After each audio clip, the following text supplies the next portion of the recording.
Let's dive into the tragic story of Erin Corwin and a deadly secret hidden deep in the desert. So how does this seemingly perfect romance end in such a horrifying way? Well, let's get into it. Our story starts in 2013. Newlyweds Erin and Jonathan Corwin, he's a Marine, moved to California. There, they got close with another Marine couple, Christopher and Nicole Lee. They all became really tight.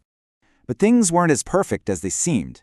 The Corwins' marriage was really struggling, especially after a miscarriage. Seeing Erin was grieving, Christopher started comforting her, and, well, that comfort quickly turned into an intense affair.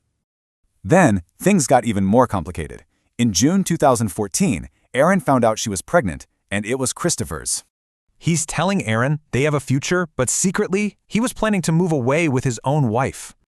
And behind those promises, a really dark plan was forming. He started making some seriously chilling preparations. His plan? He told Erin he was taking her on a surprise trip to Joshua Tree National Park. And Erin, she was just thrilled. She even texted a friend thinking he was actually going to propose. But there was no proposal. Instead, the surprise was absolutely brutal. He strangled her with a homemade garrote.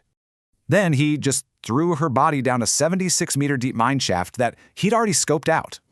So, Jonathan reports Erin missing. A few days later, they find her car, abandoned, miles away. Right away, the investigation zeroed in on Christopher.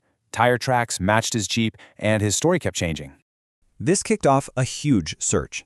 We're talking 6 agencies scouring 3,000 kilometers of wilderness for weeks. They were about to call it off, but then a cave explorer smelled something: strong gasoline fumes from a mine shaft.